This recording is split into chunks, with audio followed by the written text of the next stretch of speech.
Aleluia. Hoje estaremos estudando a lição de número 12 da nossa revista.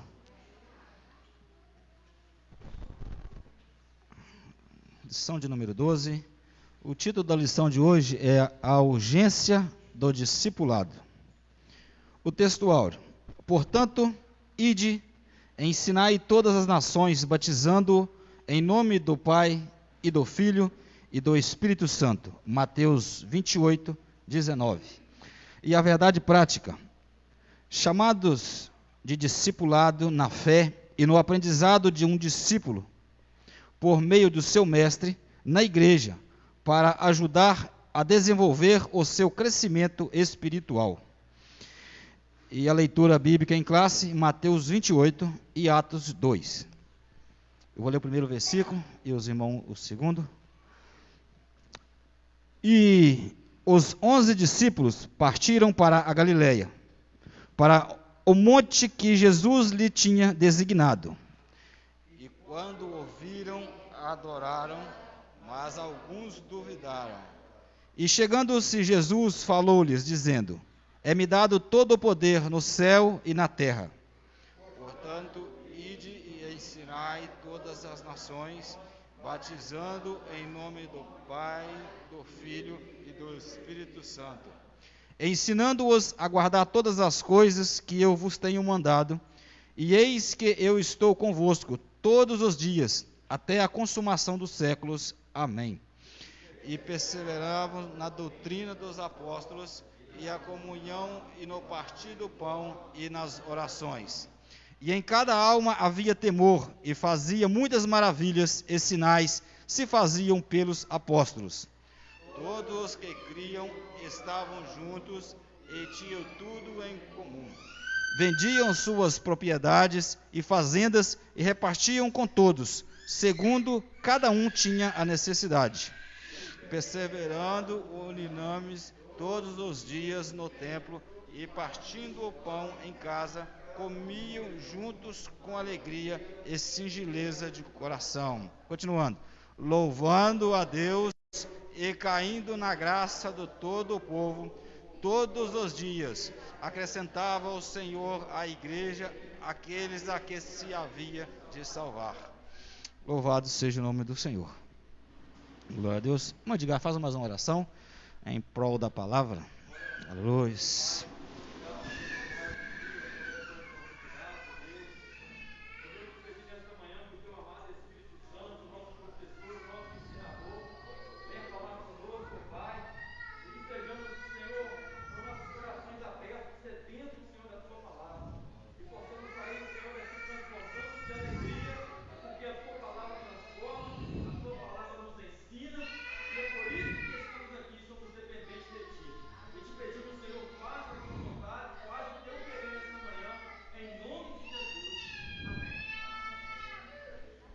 Presbítero Giovanni.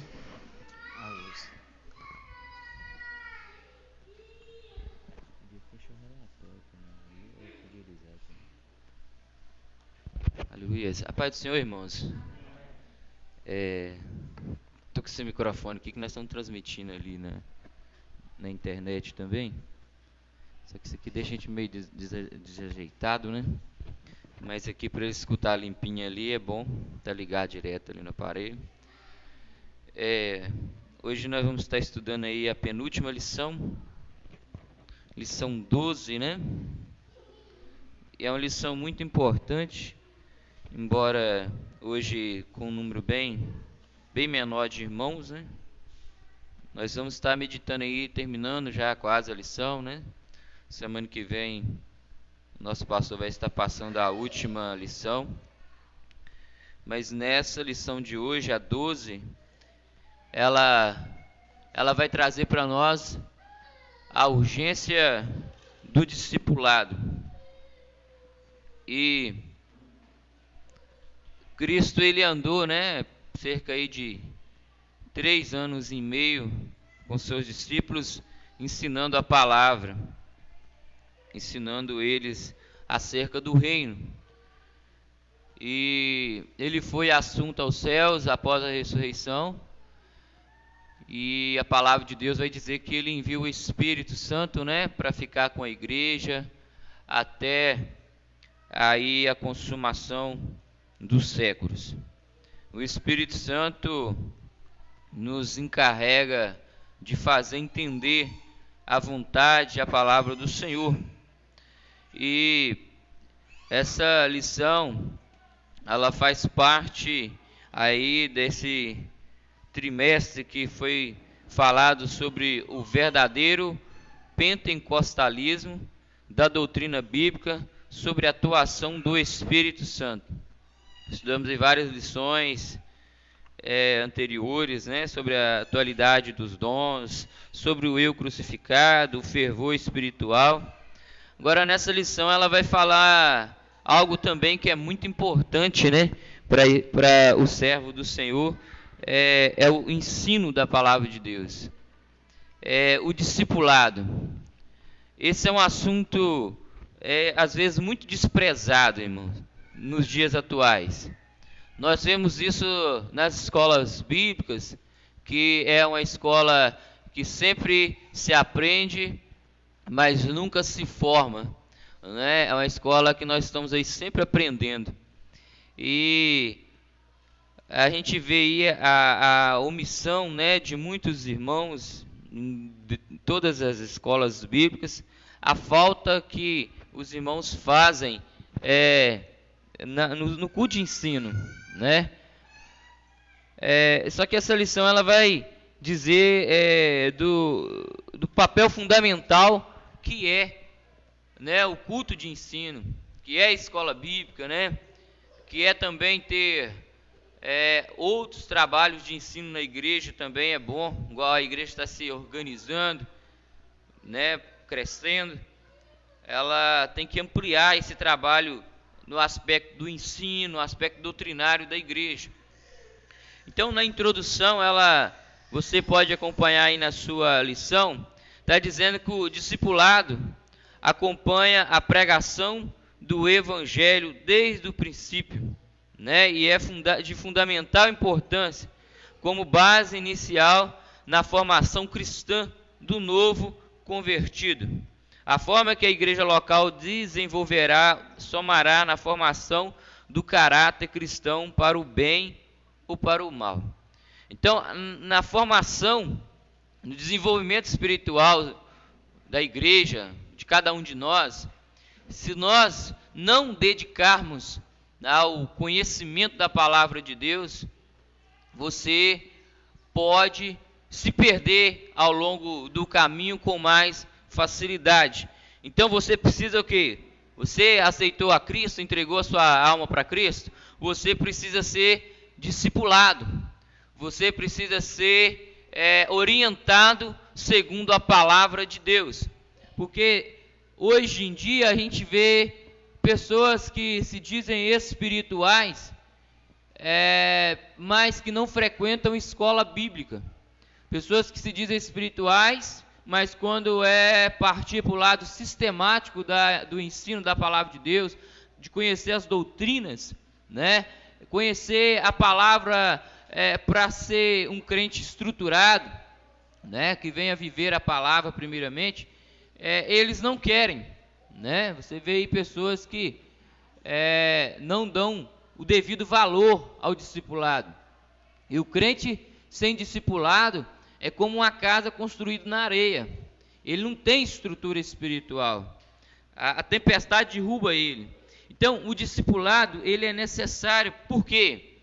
Porque você vai alicerçar a sua alma, a sua vida em Cristo, e você vai ser ainda usado na obra de Deus para atingir outras pessoas. No ponto 1 aí, está dizendo, o que é discipulado? Discipulado significa aprendiz, aluno, seguidor. Isso significa a palavra discipulado. Vale tanto para o âmbito aí secular, mas também para o âmbito da igreja. Então, o discípulo é aquele que está o quê? Aprendendo de alguém. Nós aprendemos, a igreja aprende da palavra de Cristo, mas a igreja também tem aqueles que são separados para estar se dedicando e ensinando a igreja do Senhor a andar no caminho da verdade. É bem certo que nos dias atuais temos muitos teólogos, né? Muita gente formada, mas nós vemos aí nesse período de muita gente formada, que é bom, né, estudar o curso teológico, mas a gente vê uma certa negligência no que tange o ensino, no que tange numa vida que foi pautada no ensino. No subtópico 1 aí, o discípulo, o termo se aplica com frequência nos evangelhos aos seguidores de Cristo. Vamos ler em Mateus 5:1, o que está dizendo lá?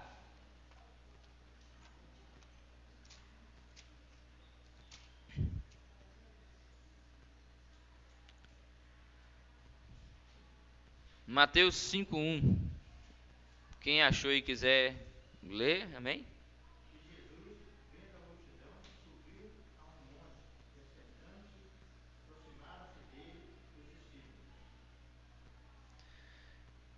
E leu 2 também. Então, Jesus, ele era o mestre por excelência, né? Jesus, quando ele vê a multidão que o seguia, por causa dos milagres, por causa das curas, libertações, a multidão seguia Jesus. Jesus, quando ele viu aquela multidão, o que ele fez? Ele ensinava, né? Porque o principal ministério de Cristo, os pontos fundamentais do ministério de Cristo era o ensino, a pregação. Curas, milagres eram já, né, secundários, mas as coisas primárias do ensino do ministério de Cristo era o quê? O ensino. Se você pegar lá um muçulmano e começar a estudar eles, acerca do costume, da cultura deles e do que eles praticam, você vai ver que eles se dedicam ao ensino das crianças desde novo para colocar ali o Alcorão na mente deles a todo custo, né? Você vê um judeu, ele já, quando a criança começa a entender, né, por gente já, começa a ter seus pensamentos já, entender o que o outro ensina, os pais já começam falar a Torá para eles, né? Na sua adolescência, ali com 12 anos, ele já está na sinagoga aprendendo a palavra de Deus, né? Você vai ver Jesus, né, criança ainda no templo, discutindo a palavra de Deus com os mestres ali da lei. Então, o ensino, ele é necessário, e todo seguidor de Cristo, ele precisa aprender. Como a gente vai ensinar se nós nunca sentamos para aprender de pessoas que estão mais tempo na igreja, que se dedicaram, que estão aí procurando conhecer a palavra de Deus? Amém, irmãos? Então, o ensino bíblico, ele é fundamental para a vida espiritual do crente, né?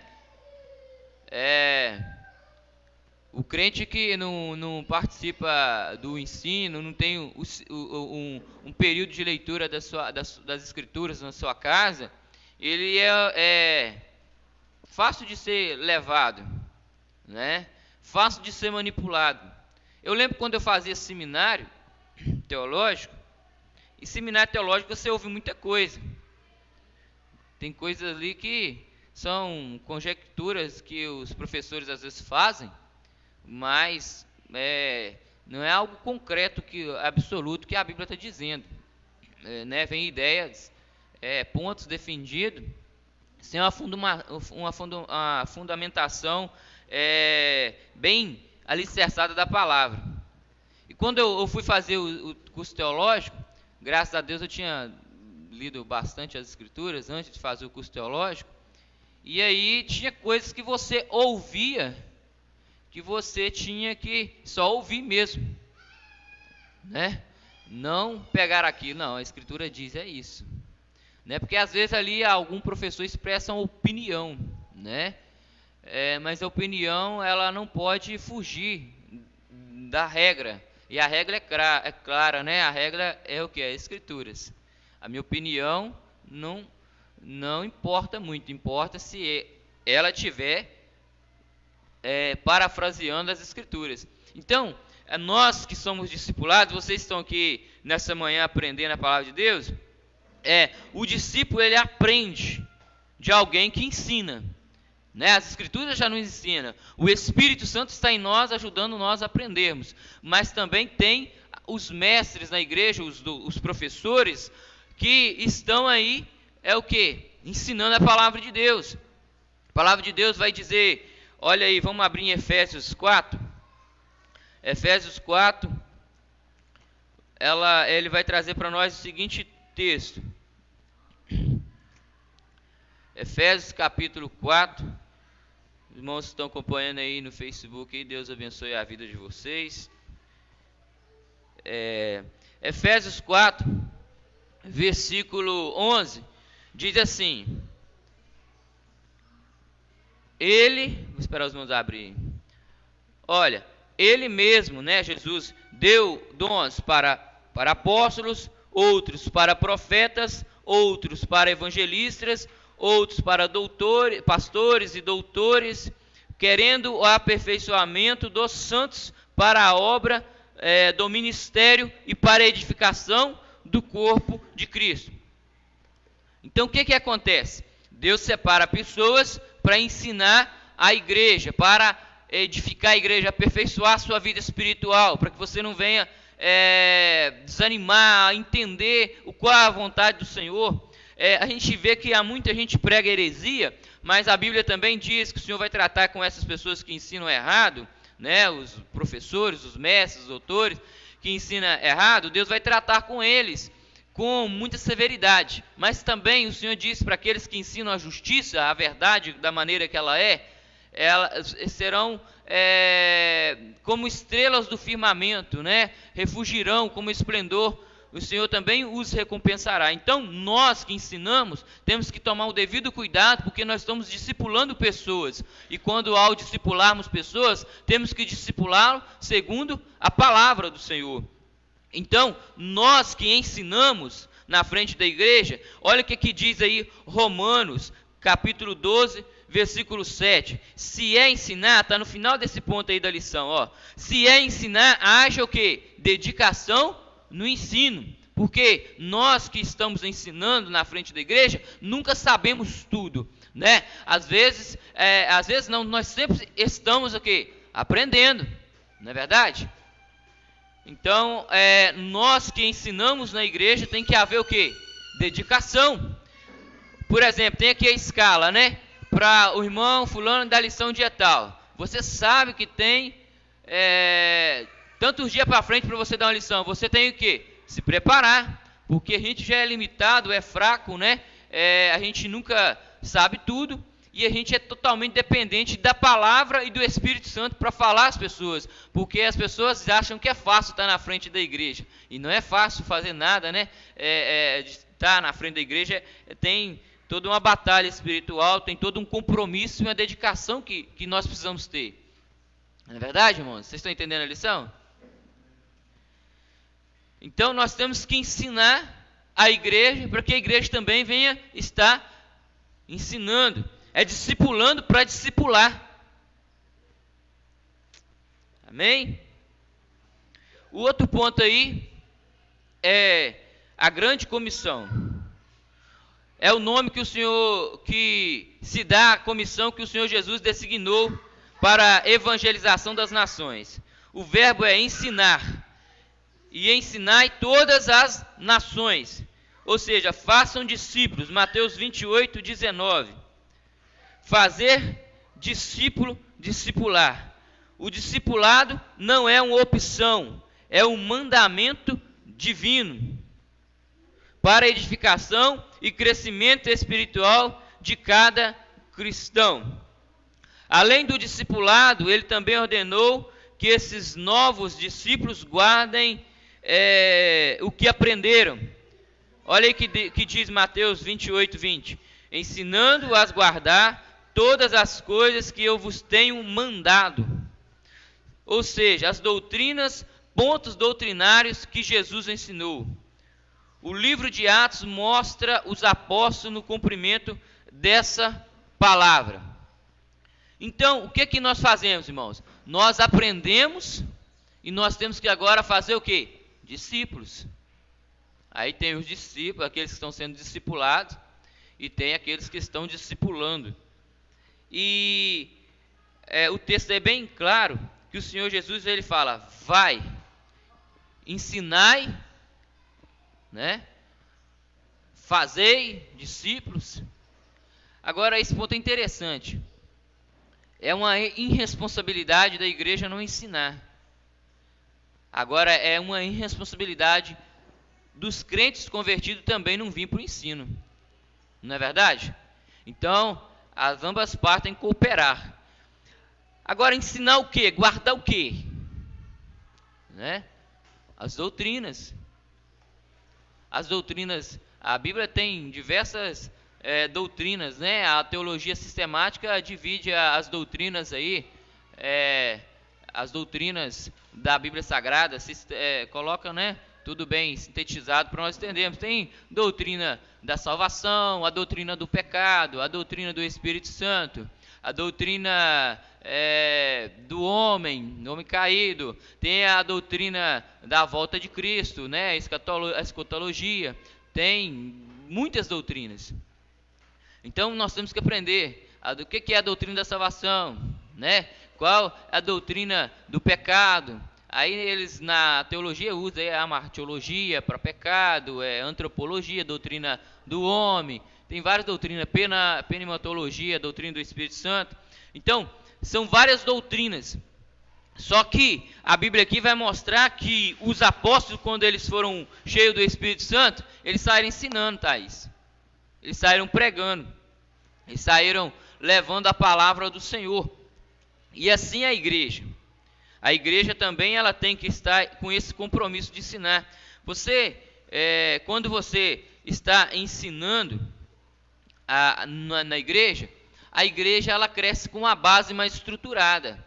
Ela sempre vai tem aqueles adeptos, né, que não, aqueles da omissão que não gostam de vir para a escola bíblica, né?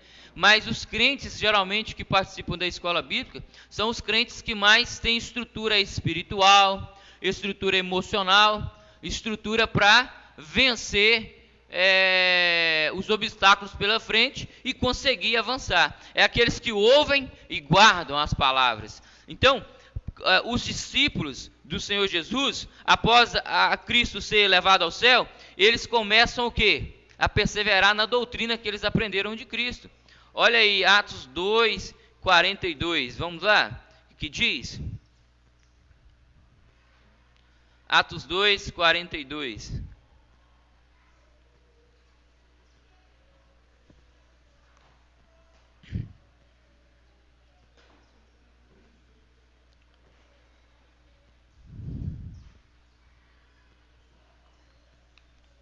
O que diz aí Atos 2, 42? Alguém quer ler? Perseveravam na doutrina dos apóstolos, e na comunhão, e no partir do pão, e nas orações. Fala para nós um bocado aí, um pouco aí. Amém? Olha só, a igreja aqui tinha as suas primeiras conversões.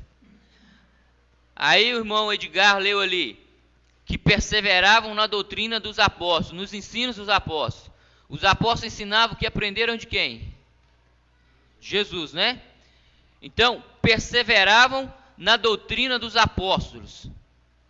Os novos convertidos aqui com os apóstolos, que entregaram suas almas para Cristo, naquele momento ali foram quase 3.000 almas, no 41 diz isso, que agregaram. Então ali Pedro estava tendo uma escola bíblica ali com quase 3.000 almas, né? Imagino eu ali, era muita gente aprendendo. A pessoa, se toda a igreja viesse para a escola bíblica, o presbítero Vanderly, que seria muito bom, né? Os crentes ficavam mais maduros na fé. Então eles perseveravam na doutrina dos apóstolos. aleluias, e na comunhão, e no partir do pão, e nas orações. Então, a igreja estava o quê? Numa unidade perfeita que agrada a Deus. A igreja precisa entender isso, ela precisa perseverar na doutrina dos apóstolos. Aí quando você vai abrindo aí a Bíblia, prosseguindo, você vai entendendo as doutrinas dos apóstolos. Quando você abre lá o livro de 1 Coríntios, né, capítulo 11, interessante, irmão, Paulo ele ensinando ali sobre a Santa Ceia, e aí você vai ver os evangelhos também encaixando direitinho, né, aquilo que Paulo ensinando lá em 1 Coríntios. E 1 Coríntios, ele foi escrito primeiro ainda do que alguns dos evangelhos. Você sabia que o evangelho de João mesmo foi escrito quase no fim da vida de João, né? Foi muitos anos depois de Cristo, quase ano 80, 90, não tem uma data exata, mas em média, né? Então, a carta escrita à igreja de Corinto foi escrita primeiro do que os evangelhos. E Paulo ele ensina a ceia do jeitinho que está escrito lá no evangelho de Mateus, que Mateus conviveu com Cristo, né? Então olha para você ver como que havia uma sincronia espiritual. A Bíblia é maravilhosa. Você vê, a Bíblia tem cerca de 40 autores. Um falou a 1000 quilômetros de distância do outro. Não tinha Wi-Fi, não tinha WhatsApp, não tinha Facebook, não tinha internet. E que eles falaram lá num outro lugar, distante do outro, sem se ver, sem às vezes se conhecer, falaram, tudo se encaixa perfeitamente. Por quê? Porque foram falados segundo o Espírito Santo. Então, eles foram falados. Então, por isso que a Bíblia é importante, porque ela é inspirada por Deus, né? Por isso que nós temos que dar valor às Escrituras. O ensino às vezes é meio monótono, as pessoas acham, né? Vim para a escola bíblica, eu gosto de um culto mais assim, avivado, mas a escola bíblica é necessária, né? Ela é necessária porque aqui a palavra de Deus é ensinada de forma mais sistemática, mais pausadamente. E você também quiser participar ou perguntar, você tem oportunidade. Na pregação, às vezes você não tem como, né? Mas olha o que diz aqui, 2 Timóteo 3,16. Olha, toda escritura é divinamente inspirada, é proveitosa para ensinar, redarguir, que é responder o ser humano, para corrigir os nossos erros. Nós temos erros, irmãos, que precisam ser corrigidos. E são corrigidos se você for discipulado. Se você for discipulado pela palavra do Senhor, né? Olha só, para corrigir, para instruir em justiça, para que todo ser humano de Deus seja perfeito e perfeitamente instruído para toda boa obra.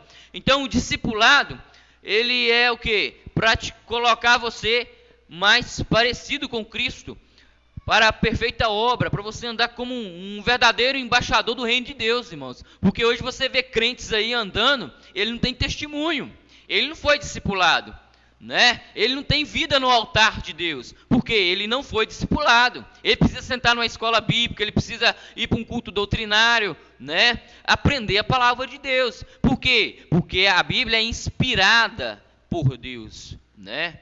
Foi escrita por homens. Foi escrito por homens que foram soprados nele o Espírito Santo e escreveram para ficar para nós, né? Esse registro sagrado. Então, no 3 aí fala sobre a educação cristã. Olha, a doutrina dos apóstolos está dentro do corpo doutrinário de Jesus, que Jesus ensinou aos seus discípulos durante o seu ministério terreno e que depois o Espírito Santo encarregou de orientá-los. Olha aí, vamos abrir em João 14, 26. Pastor aí, prepara para o senhor falar um pouquinho.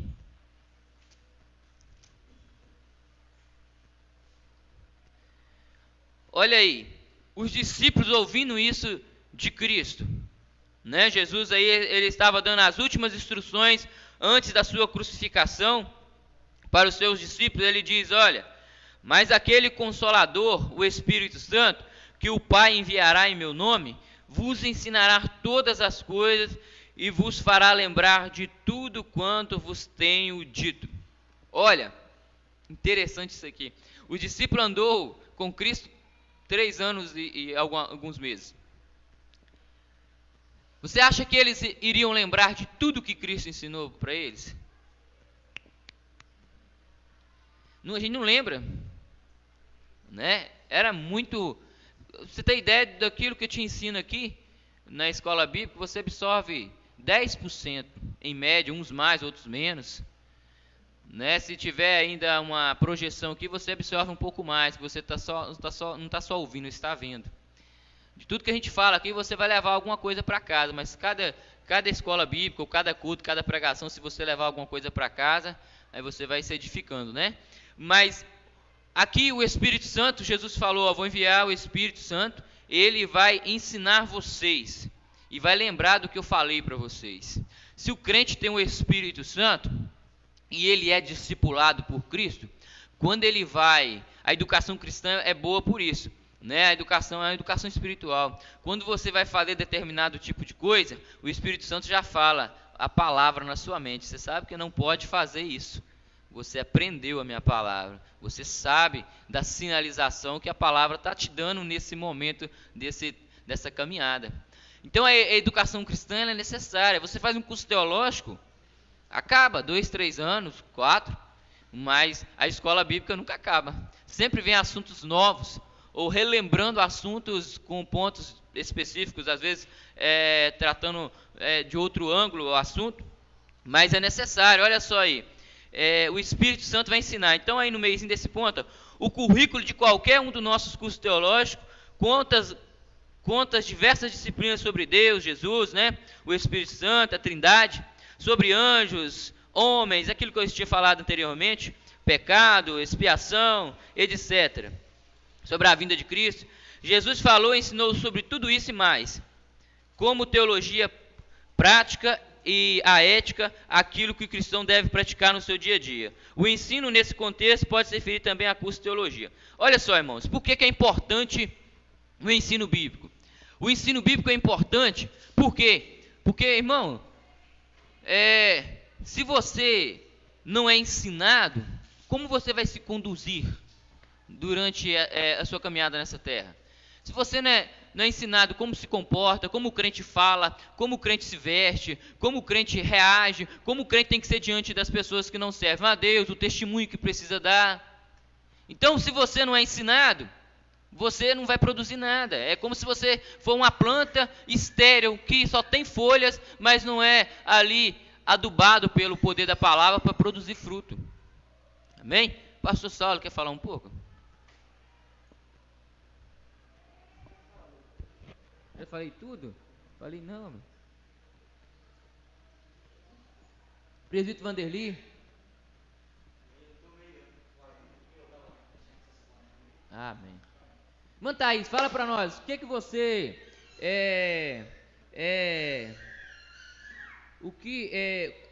deixa eu fazer uma pergunta para você aqui, ó.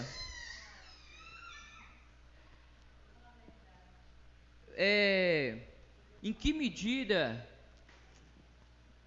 Não quero... deixa eu fazer uma pergunta mais legal assim. Olha só. Então fala. Uhum. A gente faz as coisas assim, impulsado por próprio eu. Uhum.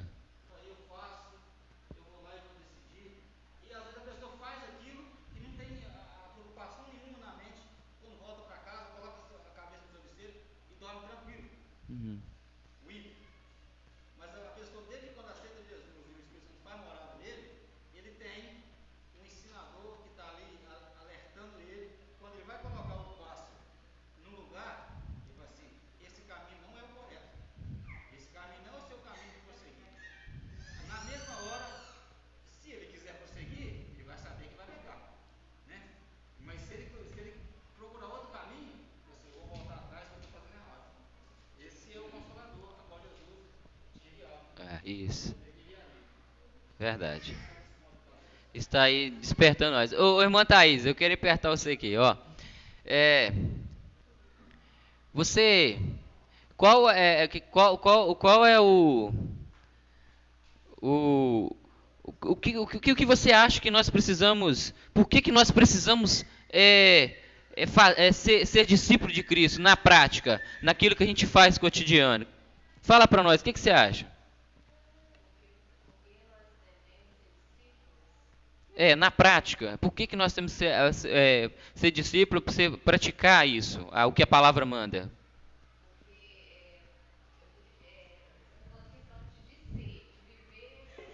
Isso, viver na prática, aquilo que é ensinado.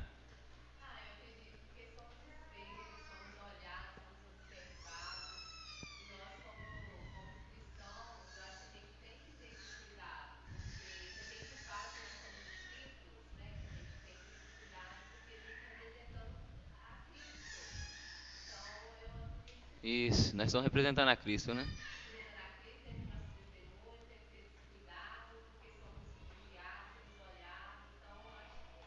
Isso aí, bacana. Agora, deixa eu fazer outra pergunta. Os valores que Cristo ensina na sua palavra para nós vivermos, é impossível de realizar? Você acha? É impossível? Hã? Basta o quê? Basta querer, né? Não é impossível, né? A gente vê aí, irmãos, a gente vê, infelizmente, nós vemos cristãos, nós temos que corrigir nós mesmos, né? Nós vemos muito cristão aí, que, irmãos, ele não é um erro que comete, não. Ele vive só cometendo erro. Erro que eu falo assim, erro que a gente não precisa se intrometer, né? O papel da gente é ensinar a igreja e discipular a igreja e pregar, né? Mas nós vemos aí cristão, quando eu falo cristão, eu falo no termo geral, as igrejas, que ele é repreensível. Ele compra, não paga, ele é desonesto, mentiroso, faz barganhas aí, conta mentira do arco da velha para enganar os outros. Isso é ser parecido com Cristo? Não. Qual que é a função? A função do discipulado cristão? Vamos lá em 1 Coríntios capítulo 11, versículo 1. Nós vamos pular para o outro ponto, porque a hora voa. Olha aí, 1 Coríntios capítulo 11, versículo 1. Qual que é a função do ensino na igreja? É você pular? Você falar em línguas? Não, isso faz parte do contexto, mas é você falar a língua de Deus, viver a vida que Cristo viveu, é imitar ele é perfeito, mas nós tentar chegar mais perto dele. Olha aí o que diz 1 Coríntios capítulo 11, é um homem igual nós falando, Paulo, sede meus imitadores, como também eu sou de Cristo. Quando as pessoas olharem para você, elas têm que te confundir com Cristo. E é isso que as pessoas estão tendo da igreja ultimamente? De muitos não, de alguns sim. Tem pessoas que as pessoas olham, essa mulher é a mulher de Deus, este homem aí é um homem de Deus, né? Ele nas suas atitudes representam Deus. Agora, eu vi um testemunho uma vez que um certo missionário, ele esteve numa terra estranha e ficou lá pregando, e se passaram ali os anos, 100 anos depois, foram-se outros missionários para aquele lugar. E quando chegaram pregando naquele lugar, eles começaram pregando a Jesus, e Jesus, que aí Jesus é isso, Jesus é aquilo. Ele falou, esse homem já esteve aqui, tem uns 100 anos que esteve aqui, os nossos pais contam. Não, esse homem veio na terra tem quase 2000 anos, não, esse homem já esteve aqui. Teve? Não, esse homem teve. Não, vem cá, eu te mostrar o quadro dele. Ele mostrou o quadro. Não, é o missionário fulano de tal, de tantos anos atrás. Ele se parecia tanto com Cristo nas suas ações, nos seus ensinos, na sua conduta, que até os moradores confundiram ele, né? Então, o que nós precisamos ser? Santos.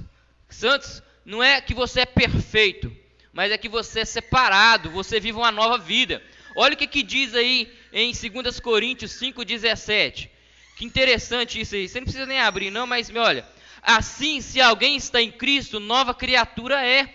As coisas velhas já passaram, eis que tudo se fez novo. É irrelevante a igreja viver um evangelho que não tem diferença. As pessoas têm que vir para o lado do Altíssimo e falar, para mim ficar nessa igreja eu tenho que ser diferente. Para mim vir para a igreja e andar igual o mundo anda, estar nos mesmos ambientes pesados e carregados onde todo mundo está, falando as mesmas coisas que todo mundo fala. Não há diferença. Como diz, Jesus ele te chamou para ser docinho, né? Diz Spurgeon, mas para ser sal, para você fazer a diferença. Né? Sal ele produz sede também, e o mundo vai ter que ter. Não, eu quero ter que essa menina tem, eu quero ter que o irmão tem, eu quero ter que a igreja tem, mas para ter tem que se posicionar na palavra. Então, o discipulado ele é importante, que ele muda a vida das pessoas que querem ser mudadas pelo poder da palavra, né? Vamos para o último ponto do meio. O tripé do discipulado: palavra, comunhão e serviço. Olha aí, o que sustenta o discipulado aí são 3 coisas fundamentais que colocou aí o escritor dessa lição abençoada. Olha aqui, tá vendo um tripé aqui, né? Tá aqui, tem aqui o tripé, como o tripé desse aí, o que sustenta essa base aqui que os irmãos estão vendo ali. Deus abençoe aí a Alice, né, o irmão Arley que estão vendo ali, alguns outros ali. Olha o que é aí, palavra. Essa trilogia, palavra, comunhão e serviço, era a marca da igreja de Jerusalém, logo após o Pentecoste. E isso influenciou a maioria das igrejas de todos os lugares, em todas as épocas, e continua valendo. Irmão, se a morada do Altíssimo tivesse começado só com culto, sem escola bíblica, ela não tinha uma base de crentes firmes que ela tem hoje. Você sabia disso? Então, olha aí, palavra. A autoridade das Escrituras é singular e única, pois a sua fonte é o próprio Deus. Elas foram faladas primeiramente pelos profetas do Antigo Testamento e também pelos apóstolos da Nova Aliança. 2 Pedro 3:2. Vamos ler lá para nós confirmar o que nós estamos falando aí? 2 Pedro 3:2. Pode ler quem achou aí. Beber uma água que a garganta secou.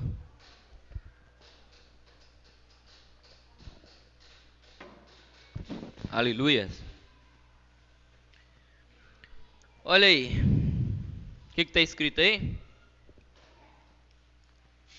Para que vos lembreis da palavra que primeiramente foram ditas pelos santos profetas, e dando o mandamento do Senhor e Salvador mediante dos vossos apóstolos. Então, Pedro, o apóstolo Pedro, né? O presbítero Pedro, ele escreve para a igreja, lembrando as palavras que foram primeiramente ditas pelos santos profetas, e do mandamento do Senhor e Salvador Jesus Cristo, mediante ao ensino dos apóstolos. Aí ele continua: sabendo isso, que nos últimos dias virão escarnecedores, andando segundo as suas próprias concupiscências. Então, o ponto 2, ele fortalece a sua vida, se você aplicar no versículo 2, para você não ser enganado pelo ponto 3 aí, pelos escarnecedores dos últimos dias. Irmão, hoje em dia, você vê aí liderança que libera cerveja na casa. Não, na sua casa você pode beber. Uma certa vez veio uma moça aqui para a igreja, e ela vivia com o seu marido, sem casar. E ela achava que estava normal. Aí ela foi ouvindo a pregação na igreja, que quem vive nessa situação está em pecado. O que ela correu? Separou a cama, falou: ó, fulano, você vai dormir aí, e eu vou dormir cá no outro quarto, tantos dias, e nós vamos lá marcar o casamento, porque eu não quero morrer e perder a minha salvação. Então, olha só, o poder da palavra. A palavra liberta, mas hoje tem pessoas amaziadas tomando Santa Ceia. Tem, pastores liberaram. Pessoas amaziadas ministrando a outros que estão casados. Eu já vi em outros lugares. Isso é sério. Então, a Bíblia, ela não mudou. Os crentes estão mudando. Ah, não, aquilo era para Corinto. Tem que entender o que é cultura e o que é doutrina. Cultura, talvez a cultura sim, mas doutrina não. Doutrina, ela é atemporal, ela não muda. Ela vigora todo o tempo. Tinha exagero antigamente? Tinha, mulher não podia andar de bicicleta. Não, isso aí é costume, não precisa de ser tanto. Agora também, não pode também abrir a porteira, né? Abrir a porteira. O problema não é você ter uma televisão em casa, o problema é você ver coisas que desagradam a Deus, né? Então, saber usar as coisas para a glória de Deus e não infringir a Santa Escritura. Aí, irmãos, a palavra, ela foi o quê? A base fundamental da igreja de Jerusalém, né? Ou seja, eles continuavam ensinando as palavras de Cristo. Vamos abrir no outro ponto interessante, no 2, comunhão. Olha só, Atos 2:42, até o irmão Edgar leu, que eles perseveravam na doutrina, no partir do pão e na comunhão. Se existe uma coisa que o diabo não gosta, é comunhão. Comunhão aqui, está falando da comunhão da igreja, que envolve relacionamento. É tão bom, né, nós estarmos aqui conversando, né? Acaba ali a escola, tinha um cafezinho, hoje não vai ter não, tá, irmão? Mas daqui um dia vai voltar de novo. Tem um cafezinho ali, um pão, a gente bate um papo com um, conversa com o outro. Isso é comunhão com os irmãos. Né? Nós estamos aqui, nós estamos o quê? Na comunhão. A comunhão, ela, no Antigo Testamento, né? Ó quão bom e quão suave, Salmo 133, né? Que os irmãos vivam em união. Isso a ideia na palavra grega é koinonia. Significa aí, né, no meio desse ponto aí, a ideia de comunhão a respeito do relacionamento da pessoa com o seu próximo. E nunca do ser humano com Deus, no Antigo Testamento, nesse trecho aí. Embora tenha Abraão chamado amigo de Deus, Moisés tenha falado com Deus face a face, eles não provaram a mesma comunhão com Deus como os crentes da nova aliança. A comunhão no cristianismo envolve tanto relacionamento entre os irmãos, como também com o Pai, com o Filho e com o Espírito Santo. Então a comunhão no Antigo Testamento, ela era uma comunhão mais vazia de pessoas. No Novo Testamento ela é mais cheia. Nós temos a comunhão com o Senhor Jesus pela palavra, com o Espírito Santo habitando em nós, e podemos ainda falar com o Pai através do sacrifício do nosso Senhor Jesus Cristo. Por isso a Bíblia diz em 2 Coríntios 13, que é a bênção apostólica que o pastor dá no final aí, né? Que a graça do nosso Senhor Jesus Cristo, a comunhão com o Espírito Santo, né? Esteja com todos. Vamos ler lá direitinho, que me deu uma falha na minha memória aqui. 2 Coríntios, que a graça do nosso Senhor Jesus Cristo, o amor de Deus e a comunhão com o Espírito Santo seja com todos vós. Aleluias. Com toda a igreja. Então ela é mais ampla do que na velha aliança. João 15:14, vamos ler lá também? João 15:14.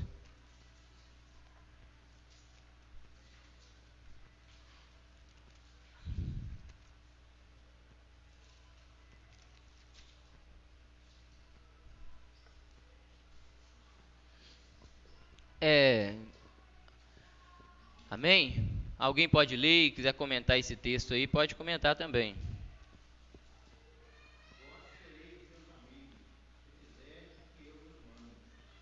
Amém, irmão Fernando? Quer falar aí, irmão Fernando? O que você entendeu desse texto aí?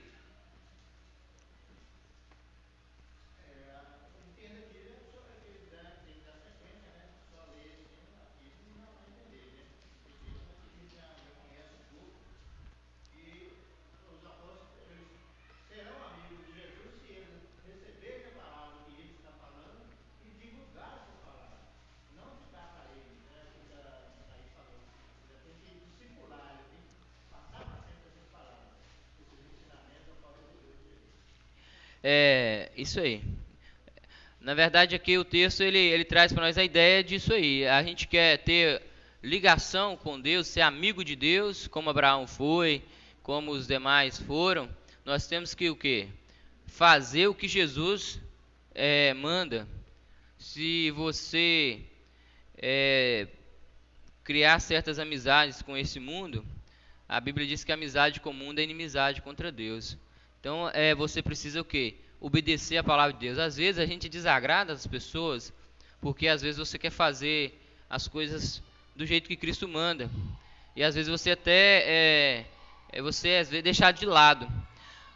Eu lembro que quando eu trabalhei em determinados lugares há anos atrás, e quando eu comecei a ir para a igreja, eu ouvia lá os ensinamentos e queria colocar aquilo em prática, né? Porque uma vida prática é uma vida... Paulo diz que a fé sem obras... o Tiago diz que a fé sem obras ela é morta. Então, você não faz obras, você não se conduz como um cristão para ser salvo, mas você que é um amigo do Senhor, que é um cristão verdadeiro, você vive em novidade de vida, você anda diferente, você nasceu de novo, você é nova criatura. E aí a gente às vezes começa a sair daqueles assuntos que desagradam a Deus. As pessoas têm você como retrógrado, com a pessoa que pessoa que parece que quer ser melhor do que o outro, mas não é essa a questão. Nós queremos ser melhor para Jesus. E às vezes implica nessas situações que a gente passa. A gente passa com algumas pessoas, nem todas as pessoas nos tratam assim com desvelo, né? Mas há pessoas que eles vão te tratar você diferente porque você aceitou a Cristo e agora você quer ser amigo de Jesus. Às vezes você, para ser amigo do mundo, você vai aborrecer Jesus. Às vezes não, sempre. Mas quando você quer ser amigo de Cristo, eu não estou falando em tratar as pessoas mal, estou falando em tratá-las bem, com carinho. Você tem a oportunidade de chegar num lugar que ninguém é servo de Deus, dá testemunho ali, seja exemplo ali, seja doce, né? Ali, seja uma pessoa que faz a diferença naquele lugar. Mas você não precisa comer, ou seja, alimentar espiritualmente de palavras que são desagradáveis ao Senhor, palavras torpes, palavras podres, palavras que não agradam ao Senhor. E às vezes você chega em um ambiente que as pessoas estão falando isso. Você tem que se calar e dar um jeito de se retirar de fininho ali para as pessoas não ver. Agora, o interessante também da comunhão, no 3 aí, ó, a igreja de Jerusalém, ela havia o quê? Ela deu uma lição para o mundo. Ela compartilhava as coisas, né? Havia uma unidade na igreja. Havia o mesmo pensamento. Olha o que está escrito aí em Atos 4:32. Vamos ler lá? Atos 4:32. A igreja de... Olha que interessante esse ponto, que me veio à mente aqui. O interessante desse ponto é que a igreja de Jerusalém, olha aí o que está escrito em Atos 4:32. E era um coração e alma da multidão dos que criam. Ninguém diziam que coisa alguma do que possuía era sua própria, mas todas as coisas eram comuns. Havia unidade na igreja. Todos estavam no mesmo pensamento. Todos no mesmo propósito. Isso é unidade. O interessante é que chegou uma época a igreja de Jerusalém estava passando necessidade material. Houve uma escassez muito grande. Outras igrejas da Macedônia e outros lugares uniram e levaram ofertas, mandaram ofertas para aquela igreja. Hoje nós somos separados por denominações. Parece que está cada um no seu canto. Parece que não há aquela unidade que deveria haver. Porque hoje também há diversificações de ensino. As pessoas, você vai numa igreja, pode fazer de tudo. Vai na outra, já não pode fazer de nada. Vai na outra, é mais ou menos. Não há unidade no ensino. Está faltando isso. Olha como os dias são difíceis, né? A igreja precisa haver unidade. Tanto aqui a igreja local, como as igrejas, mesmo que diferencia, talvez, a liturgia, né? A liturgia, mas o modo de vida do cristão, ele precisa ser igualado, equiparado pelas Escrituras. Tem que haver unidade nisso aí. Aqui, a igreja, ela sabia que alguém... Esses dias eu achei bacana aqui, o irmão que teve o filho prematuro, né? Veio aí com 2 meses de antecedência, mandou uma mensagem para os irmãos, vamos ajudar o irmão com fralda aí, que eles não teve prazo de fazer chá de fralda e tal. Aí os irmãos trouxeram aqui um monte de fralda ali pro irmão, toalhinha umedecida e tal. O irmão foi satisfeito para casa com aquele monte de fralda, né? Isso é o quê? É união. Se nós formos unidos assim, Deus se agrada. Tá, o irmão fulano passando necessidade. Talvez a igreja não tenha condição financeira. Às vezes tem, também tem que fazer essa função, tem que ajudar. Mas os irmãos também podem juntar. Vamos fazer uma coisa, o irmão tem que pagar uma consulta de R$300, não tem dinheiro, vamos cada um juntar aí, vamos dar, ou a igreja tira e paga também, que é o dízimo dos irmãos, que a igreja já fez isso aí várias vezes, e os irmãos também trouxeram já alimentos para abençoar as pessoas. Tem que haver sempre isso na igreja, e cada vez mais, né, no meio da igreja. O discipulado ele vai te levar a ter comunhão. Se a pessoa chega na igreja, por exemplo, nós também temos que aprender isso. Chega aqui o irmão Anderson, irmão Anderson na igreja. Se você deixa o irmão Anderson isolado na igreja, ele vai se sentir fora do grupo. Nós temos que aprender uma coisa. Chegou o irmão novo na igreja, todos vão lá. Pai do Senhor, meu irmão, seja bem-vindo. Vem fazer parte do corpo de Cristo, ser bem recebido, né? Você faz parte, você não... Aqui é o seu lugar, né? Igual a Thaís aí, que ela tem um carisma, todo mundo gosta da Thaís, né? Aí chega, abraça, o povo ama, né? Isso. É uma coisa que já vem inserido nela, mas nós podemos cultivar isso também, né? A hospitalidade. Chegou as pessoas, abraçar. O irmão que está sumido chega perto dele, conversa, abraça ele. Para ele sentir o quê? Na comunhão. Ele sentir que ele faz parte desse grupo. E se ele sumir, nós estamos sentindo falta. Né, irmão Antes? Estava na cola do irmão Antes esse dia, né, irmão Antes? Eu peguei no pé dele lá. Irmão Antes. Amanhã eu estou lá, irmão Gil. Ele veio mesmo, gostei de ver. Então é isso aí, tem que haver isso na igreja. A igreja, ela precisa estar congregando também. Essa pandemia é uma praga. Ela está afastando as pessoas, né? Ela está, olha, os crentes que já estão meio desanimados, some, né? O povo está aí reclamando que estão sumindo, porque a fé já não está aquela coisa. Olha o que diz Hebreus. Nós temos que estar aqui porque nós estimulamos um ao outro. Deus usa um na pregação, usa um na profecia, usa um no louvor, usa outro na oração, usa outro até no glória que você dá animando a igreja. Deus está te usando, que está animando o outro, sabia disso? Olha só aí, Hebreus capítulo 10, vamos ler lá? Hebreus capítulo 10. Tem gente que fala assim, eu sou crente em casa, irmão, estou melhor que muito crente lá, que está na igreja. Irmão, não existe igreja Cristo em casa, não. Olha o que diz a palavra, Hebreus 10, 24 e 25, ó. E consideremos uns aos outros, para nos estimularmos a caridade e as boas obras. O que nós estamos fazendo aqui nessa manhã, olha, os 25. Não deixando a nossa congregação, como é o costume de alguns, antes admoestando-nos uns aos outros, tanto quando vedes que vai se aproximando aquele dia. Que dia que está aí D maiúsculo? O dia que o Senhor vai voltar. Então hoje a pandemia, ela veio o quê? Espalhar. Tem crente que não vai na igreja, escutei essa semana, que tem um ano, desde que começou a pandemia, não vai na igreja. Tem medo de morrer, mas está fora da comunhão, tem mais de ano. Se morrer, vai para o inferno. Porque a Bíblia diz que quem não participa da Santa Ceia, não tem salvação. E é o que? O corpo que participa da Santa Ceia. Cristo é a cabeça, nós somos os membros, né? Então é necessária a comunhão na igreja. O quarto, o serviço. Quando nós estamos aqui na comunhão, nós estamos trabalhando. Eu estou aqui trabalhando hoje. Você está aqui também trabalhando de certa maneira, indiretamente. Você está contribuindo com comentário, com a sua presença, com a chamada bíblica. Nós temos que nos estimular também, não só vir para a igreja escutar. Nós temos que contribuir com o culto, né? A gente às vezes está aqui no culto, mas me deram oportunidade, levanta aí, irmão, dá um glória a Deus, faz uma oração, vai no irmão, ora para ele. Nós temos que trabalhar na obra de Deus, na obra material, na obra espiritual. Tem que haver isso na igreja, né? Quando você está alicerçado na palavra, quando você está envolvido na comunhão, aleluias, não deixando de congregar, aleluias, você se envolve no trabalho. Você não dá trabalho para a igreja, mas você trabalha e abençoa a igreja. Amém, irmãos? Irmão Edgar, quer falar alguma coisa, irmão? Já que você entendeu aí para nós. Irmã Aparecida? Irmã Rosa?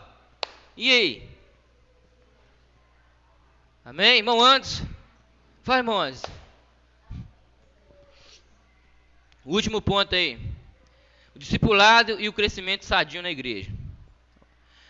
A igreja precisa do processo do discipulado para cumprir o propósito da grande comissão. Não se trata de opção. É ordem de Jesus para a edificação e crescimento espiritual de cada cristão. Um dia, eu estava trabalhando lá na farmácia, eu era solteiro ainda, estava começando a ir para a igreja. Aí chegou um rapaz de uma determinada religião, me fez desse jeito assim, ó. Me pôs no bolso. Ele falou uns trem, eu sabia que aquilo não era... Não, esse trem tá errado. Mas ele me colocou no bolso. Eu não sabia nada da palavra. Aí passou-se os anos. Aí eu já estava sabendo já, né? Aí eu estava em outro lugar trabalhando. Aí chegou uma pessoa de determinada religião. Aí foi me colocar no bolso de novo. Eu falei, agora não vai me colocar no bolso não. Aí eu falei assim, você sabia que isso não? A Bíblia diz isso e isso. Aí a pessoa ficou olhando assim e falou, isso tem jeito de mexer não, isso já conhece a palavra. Quando você é discipulado, você não é o quê? Enganado. Você ouve muita coisa, mas você não absorve aquilo. Entendeu? Só fica na palavra. Você sabia que foi feita uma pesquisa nos Estados Unidos, entre os pentecostais, mas eles colocam os neopentecostais também no meio, que fizeram uma pergunta assim, ó.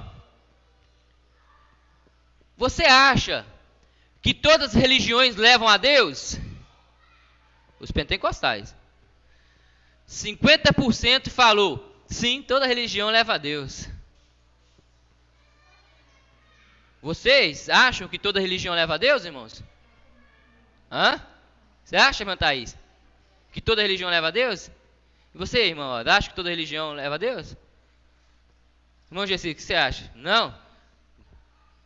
Vocês não concordam que toda religião leva a Deus? Religião vem do latim lá, religare. É a ideia de religar o homem a Deus. A ideia. Mas na prática não religa, não. 50% dos crentes, irmão, lá nos Estados Unidos, né? No Brasil não foi feita essa pesquisa ainda não, que eu saiba, né? Então olha para você ver o tanto de ignorância. Ignorância é falta de conhecimento. Estupidez é tratar o outro mal. Olha quanta falta de conhecimento. 50% não acha, 50% acha que toda religião leva a Deus. Então eu posso viver uma religião tranquila aí, que não precisa de renúncia nenhuma, que eu vou ir para o céu, hein? Se fosse assim. Mas não, só leva a Deus você andar no caminho, na verdade e na vida. A única coisa que te leva para o céu, aqui ó, as Escrituras, você é fundamentado na doutrina de Cristo. Olha o que diz aqui, vamos abrir aqui em Hebreus 5:12. 5:12. Olha o que diz Hebreus 5:12. Porque, devendo já ser mestres pelo tempo de crente que vocês são, ainda necessitais de que se torne-vos a ensinar coisas dos primeiros rudimentos da palavra de Deus. Vós haveis feitos tais que necessitais de leite, não de alimento sólido. Olha para você ver. Paulo, ele chama a atenção. Paulo não, o escritor dos Hebreus, que a gente não sabe se é Paulo, parece que é, mas não tem certeza. Ele chama a atenção da igreja dos Hebreus e fala para a igreja dos Hebreus, fala assim, olha, vocês já eram para estar comendo a comida arroz e feijão, espiritualmente a doutrina, ensinamento, mas vocês estão precisando ensinar vocês tudo de novo, começar lá do batismo, começar lá da doutrina da justificação e começar a ensinar vocês tudo de novo, porque vocês não estão sabendo nada. Vocês já eram para ser mestres, já eram para estar ensinando outras pessoas. Mas a omissão na falta de ensino, de dedicação, faz você ser presa fácil do inimigo. Aí chega qualquer um de qualquer religião, fala e você concorda. Você, em vez de ser luz ali para ele, você não está sendo luz, não sendo uma palavra, né, o presbítero Vanderly? Então, leite é para bebê espiritual. Comida sólida é para quem já são adultos na palavra. Como é que está aí o seu conhecimento na palavra de Deus? Se chegar agora um determinado religião aí e falar alguma coisa com você e você é enganado por ele? Isso aqui faz falta, culto de ensino. Falta isso aqui, a escola bíblica, e também nós temos que implantar na igreja o culto doutrinário aí da semana também. Em nome de Jesus vai implantar daqui a um tempo. Precisa. Porque, aleluia, você precisa crescer na graça e no conhecimento do Senhor Jesus. Olha aí, o ponto 1, crescimento espiritual. Estou encerrando, tá? O processo do discipulado tem por objetivo instruir o novo convertido sobre vários aspectos da vida cristã. Todas as pessoas que vêm a Cristo precisam ser discipuladas. Isso porque elas se tornaram novas criaturas e passam a viver novas experiências.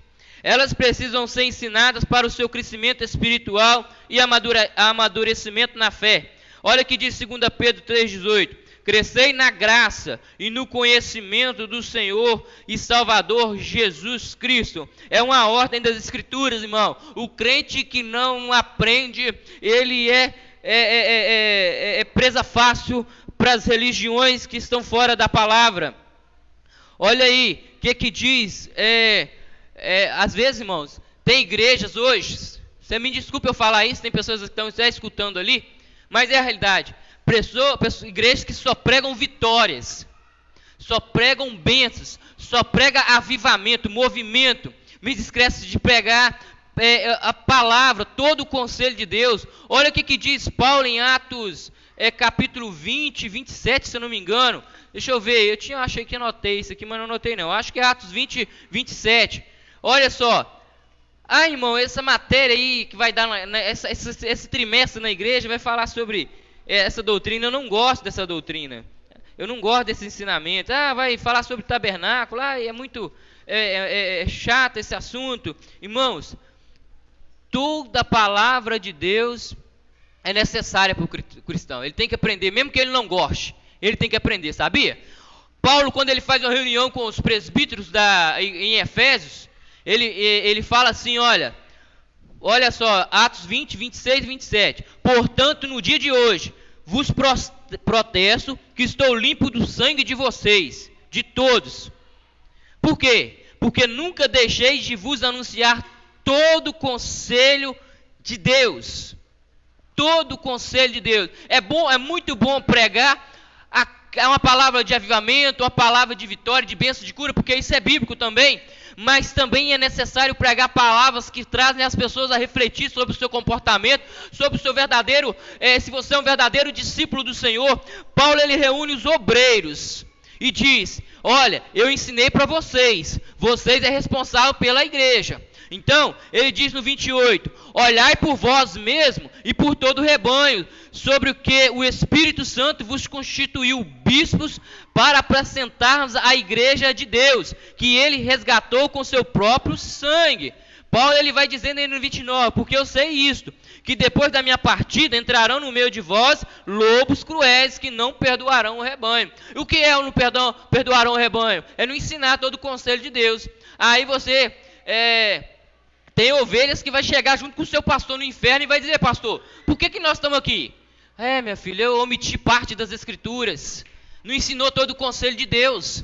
Meu querido, olha, você quer ser um obreiro, quer ser um pregador, pregue toda a escritura, não prega só aquilo que o povo diz o mel, né? Prega também aquilo que às vezes vai trazer o camarada a uma raiva interior e uma reflexão para ele converter. Então Paulo, ele fala, olha, todo o conselho de Deus eu vos anunciei, eu não cortei volta, né? Um certo pastor um dia falou assim, fulano perguntou um negócio para ele, né? Aí ele foi, cortou volta para não desagradar aquela pessoa, cortou volta. Aí o outro perguntou e já falou diferente, aí ele falou para agradar aquela pessoa. Aí ele falou assim, eu subsaí e subentrar, né? Não soube, você foi omisso, entendeu? Você era ter falado a verdade, né? A verdade, a Bíblia diz assim, sim, minha filha. Agora, se quiser fazer assim, é problema seu. É conta sua com Deus. Agora, o sangue da minha mão, Deus não vai requerer, não. Amém? Depois a irmã Rosa vai vir cá na frente falar o que ela entendeu hoje na lição. Amém? Irmão Antes também. Tem coragem de vir cá na frente falar o que você entendeu da lição hoje? Só um pouquinho, 1 minutinho só. Beleza? Amém? Irmão Antes. Amém? Vou pegar os dois hoje aqui. Irmã Rosa, viu? Você tem que saber se está aprendendo alguma coisa. Estou falando aqui, garganta até secando, né? Então, irmão, para o crescimento espiritual é todo o conselho de Deus. Quer crescer? Não pega a sua palavra boa. Tudo que for pregado de bom, de repreensão, correção, pega para a sua vida. Eu sempre pego. Eu pego e corrijo a minha vida. Para mim não decair da fé.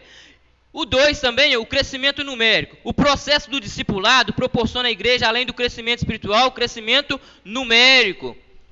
Nota que o propósito da terceira viagem de Paulo não foi só para plantar igrejas locais, mas para discipular as igrejas que já estavam plantadas. Paulo, ele pregava, ensinava, montava ali uma estrutura espiritual, vamos falar assim, né? Ele ali crescia uma igreja, e Paulo ele passava ensinando novamente e também enviando cartas para corrigir erros doutrinários. A igreja precisa sempre estar fazendo isso aí, porque a igreja não só vai crescer numericamente, mas também vai crescer sadiamente na sã doutrina, amém? O 3, o exemplo da igreja de Antioquia. A igreja de Antioquia, irmãos, ela ficava ao norte de Jerusalém, distante, e lá tinha vários discípulos gregos lá na igreja de Antioquia. Aí a igreja que estava em Jerusalém, a igreja mãe, soube que a igreja estava crescendo, mandou Barnabé para lá para discipular a igreja que estava em Antioquia. Porque, irmão, olha, entenda uma coisa, igreja que só tem eba-eba, movimento, não avança. A igreja de Antioquia tinha muita gente lá, recebendo lá uma palavra mais assim, por alto, mais rala. Mandaram Barnabé. Barnabé foi, olhou e tinha uma turma boa lá, foi lá em Tarso, foi em Damasco, se eu não me engano, está aqui, e buscou o apóstolo Paulo e levou para lá para ensinar o quê? A igreja. E ficaram ali ensinando a igreja. Depois o Espírito Santo separou os dois, Paulo e Barnabé, e enviou eles a estar abrindo frente de trabalho em determinadas cidades. Então, uma coisa, irmãos, que nós temos que colocar na mente: o verdadeiro discipulado contribui para o crescimento espiritual e numérico da igreja. Uma igreja com ensino, presbítero Oséias, a tendência dela, ela é avançando, devagar, mas ela vai crescendo.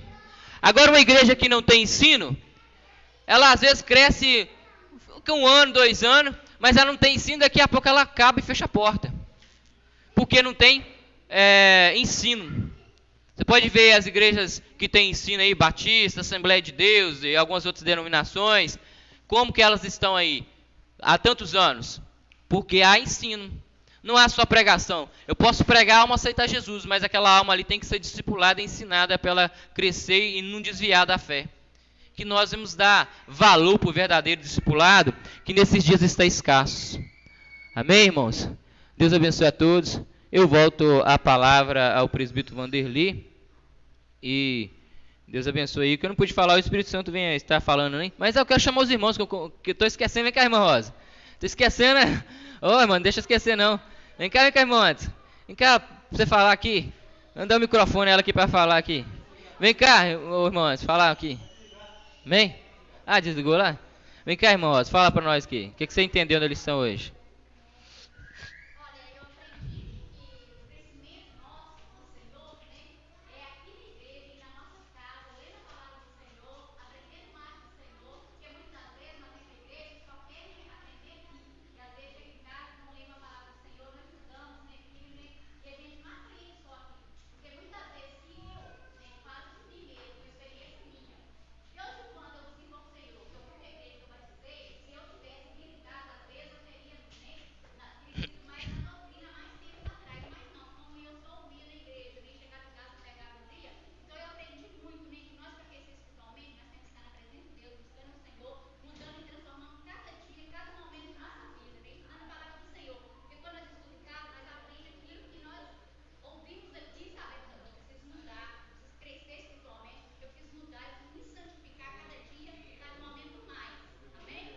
Amém. Tá aí, né, irmãos? Benção pura. Deus abençoe a todos aí.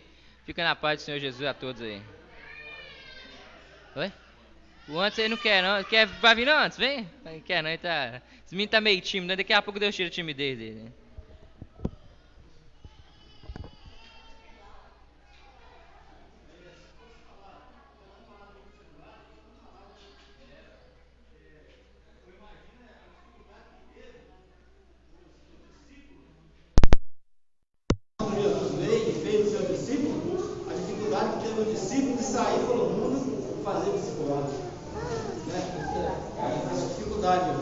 Foi uma demora tão grande que teve que ensinar, passar para os seus discípulos, mostrar para ele como seria depois da morte dele.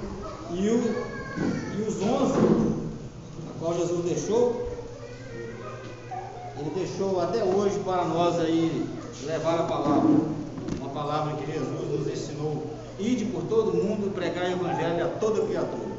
Aquele que crê e for batizado será salvo, e aquele que não crê e não for batizado será condenado. Amém? Essas são a palavra de hoje, a lição de hoje.